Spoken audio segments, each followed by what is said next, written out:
বাংলায় একাই লড়বে তৃণমূল, কাউকে দরকার নেই। 2021-এ দরকার ছিল না, 2024-এও দরকার নেই। কেন্দ্রের বিকল্প যে সরকার হবে, আমরা উঠতে বললে উঠবে, বসতে বললে বসবে। এই সরকারের লাগাম মমতা বন্দ্যোপাধ্যায়ের হাতেই থাকবে। রেড রোডের ধর্ণামঞ্চ থেকে হুঙ্কার দিলেন কুণাল ঘোষ।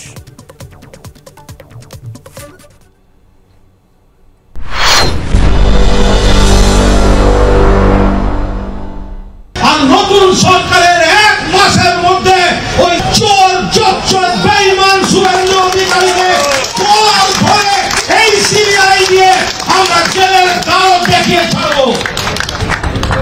শুভেন্দু অধিকারী হঠাৎ হিন্দু সেজেছে, তার আগে সব ধর্মের অনুষ্ঠানের ছবি।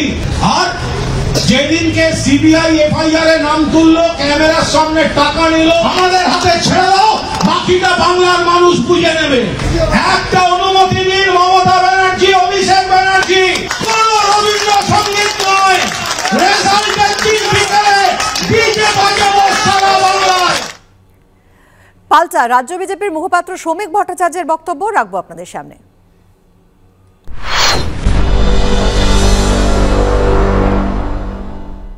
মমতা বন্দ্যোপাধ্যায় পশ্চিমবঙ্গের মুখ্যমন্ত্রী হবার পর থেকেই যখনই কোনো লোকসভা নির্বাচন আসে, তার এক বছর আগে থেকে তৃণমূল বলতে শুরু করে উনি হবেন পরবর্তী প্রধানমন্ত্রী। নির্বাচন যত কাছে আসে তখন বলেন যে আমরাই হব চালিকা শক্তি, সরকারকে উঠতে বললে উঠবে, বসতে বললে বসবে, সমস্ত নিয়ন্ত্রণ থাকবে আমাদের হাতে। আর তারপরে যখন ভোটটা হয়ে যায় তখন আবার জেগে সেই কেন্দ্র বিরোধিতার রাজনীতি, কিছু মিথ্যা অভিযোগ, মোদি বিরোধিতা, আর ওই বস্তা পচা হিসাব না দিয়ে বঞ্চনার অভিযোগ। এবার কুণাল ঘোষের মুখে অনুব্রত মণ্ডলের হুঁশিয়ারি। বিজেপিকে আক্রমণ করতে গিয়ে তৃণমূলের রাজ্য সাধারণ সম্পাদকের মুখে শোনা গেল চড়াম চড়াম ঢাক বাজানো ও নকুলদানা খাওয়ানোর কথা। অনুব্রত মণ্ডল ঢাক হয়ে গেছে, কুণাল ঘোষও তৈরি থাকুন। পাল্টা হুঁশিয়ারি দিলেন সজল ঘোষ। যদি বীরভূমে ওই আবার নকুলদানা দিয়ে যদি জল না দেওয়া হয়, যদি আবার চরম চরম ঢাকের বাতি না খাওয়ানো হয়, শুনতে হবে। কারণ এরা গণতন্ত্রে লড়ছে না, এরা আমাদের নেতা নেত্রীদের নামে কুৎসা করছে, এরা সিবিআই ইডি দিয়ে প্রতিহিংসার রাজনীতি করছে।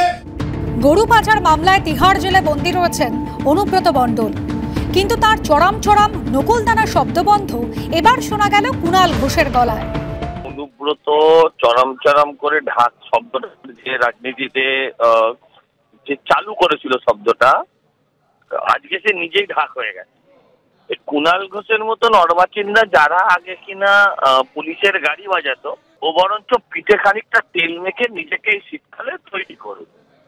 ঢাকের চামড়া মাঝে মাঝে প্যান করতে হয় তো। রবিবার রেড রোডে তৃণমূলের ধর্ণামঞ্চ থেকে বিজেপিকে আক্রমণ করতে গিয়ে কুণাল ঘোষ সেই সমস্ত শব্দ ব্যবহার করলেন যা একসময় শোনা যেত অনুব্রত মণ্ডলের গলায়, যে কারণে প্রবল সমালোচনার মুখেও পড়তে হয়েছিল তাঁকে।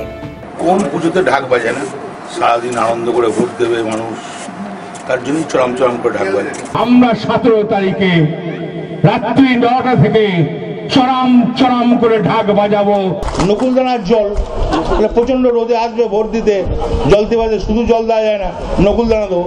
এদিন কেন্দ্রীয় এজেন্সিকে রাজনৈতিক স্বার্থে ব্যবহার করার অভিযোগে বিজেপিকে নিশানা করেন কুণাল ঘোষ। হুঁশিয়ারি দেন বিরোধী দলনেতা শুভেন্দু অধিকারীকে। আর এরপরই তার মুখে শোনা যায় চড়াম চড়াম ও নকুলদানা।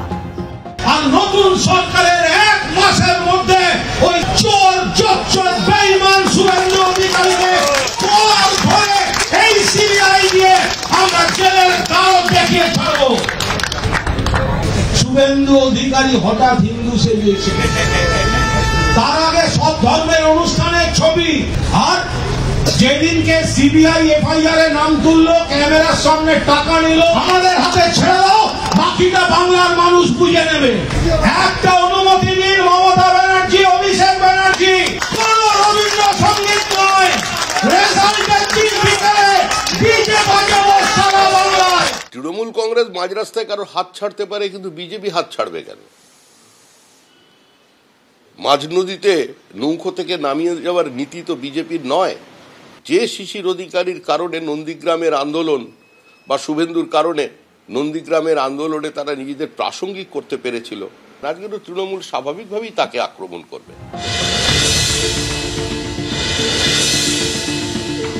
কুণাল ঘোষ যখন জেলে ছিলেন তখন হাজিরা দিতে যাওয়ার সময় প্রত্যেকদিন পুলিশরা চড়াম চড়াম করে পুলিশের প্রিজন ভ্যান বাজাতো।